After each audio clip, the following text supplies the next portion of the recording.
Okay, just imagine for a second. You're the most powerful person on the entire planet. Absolute authority, incredible wealth, a whole empire at your beck and call.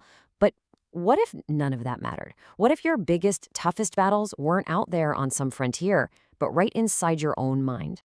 Well, that was the reality for this guy, the Roman Emperor Marcus Aurelius. I mean, to everyone else, he was the master of the known world. But inside, he was just a man wrestling with absolute chaos, betrayal, and the crushing pressure of his job. And how he handled all that? Well, it's basically a masterclass in resilience that you're going to see is just as powerful for us today as it was 2,000 years ago. So who was this guy really? Marcus Aurelius wasn't just some guy born into power. Oh no. He was trained for it, meticulously. But here's the kicker. His most important training, it had nothing to do with battle strategy or politics. Nope. It was all about this tough, demanding philosophy called Stoicism. And look, this wasn't some boring philosophy class. This was his life.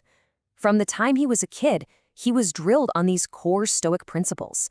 It was like he was forging a kind of mental armor. And believe me, he was going to need it for the absolute storm that was headed his way. And yeah, that storm definitely came. When Marcus Aurelius finally took the throne, he didn't exactly get a peaceful, stable empire handed to him. Not even close. He inherited a world that was basically on fire. And I'm not talking about a few isolated problems here and there. This was a relentless, non-stop, overlapping cascade of disasters. Think about it. War breaks out in the east. Then a plague that kills millions, sweeps through the empire. While that's happening, northern tribes invade. Oh, and then there's a famine in Rome itself. And just to top it all off, he gets betrayed by his most trusted general. It was just one thing after another, for almost 20 years straight. So you gotta ask, right? How does anyone get through that? How do you lead when the whole world is falling apart around you and even your own team turns on you? Faced with all this chaos on the outside, Marcus Aurelius did something pretty amazing. He looked inward. He started writing, but not for anyone else. Not for history books, not for the public, just for himself. Can you picture it? He's out on the freezing front lines of a war, in the middle of the night, just writing. And this private journal, it basically became his secret weapon, his tool for survival. Today, we call that journal the Meditations. And it's so important to get what this thing actually is. This is not some polished, perfect book of philosophy. It's raw. It's messy. It's a practical, super personal guidebook. Just a bunch of exercises and reminders he wrote to himself about how to be a good, calm, and strong person when everything is going wrong. So what can we actually take away from these private notes? Well, his journal is basically a toolkit for getting through tough times, and we can really boil down the key ideas into a few super powerful principles. Okay, this first one is the big one. It's the foundation for everything else.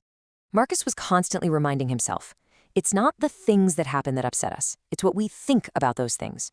Right? The war, the plague, the betrayal, he couldn't stop any of that. But what he could control was his reaction to it, his opinion of it. He could decide not to let it destroy his inner peace. And that, right there, is the heart of Stoic power, figuring out what's in your control and what's not. But what about when people are actively trying to hurt you? I mean, when his top general, Avidius Cassius, turned on him, Marcus could have flown into a rage, but he didn't. He actually forgave him. He even argued to spare the traitor's family. And this quote says it all. The best revenge is to not be like them. You see? The real win is holding on to your own character. The second you sink to their level, you've let them beat you. And the last big one. He was always thinking about this core Stoic idea, memento mori. It just means remember you will die. Now that sounds super dark, I know. But it wasn't about being morbid. It was about creating urgency. Realizing his time was limited helped him cut through all the noise, all the small stuff, and focus on what really mattered. Being a good person, right now. It was a call to action. Don't waste the time you have. So, okay, that was ancient Rome. But what in the world does some emperor's private diary have to do with our lives, with our stresses, our anxieties, our day-to-day problems? Turns out, everything. These exact same principles Marcus used to get through an empire in crisis, they're like a timeless toolkit for modern life. Let's recap. 1. Focus on what you actually control, your mind, your character, and your actions. That's it. 2. Don't let other people's bad behavior drag you down. Protect your own character, no matter what. And 3. Remember that this moment is all you've got. Live with purpose, right now. Look, sure, his problems were on a grand scale. Plagues, wars, invasions, and maybe ours are more like impossible deadlines, a toxic boss, or just a really bad day. But you know what? The scale doesn't matter. The mental operating system he built for himself is universal. The tools he created in that fiery chaos are just as sharp, just as useful for us right now. In the end, Marcus Aurelius left us with this incredibly powerful thought. The universe is always changing, and our life is simply what our thoughts make of it. He used his mind to build an unshakable fortress inside himself while the world burned around him. So the only question left for you and me is, what will you make of yours?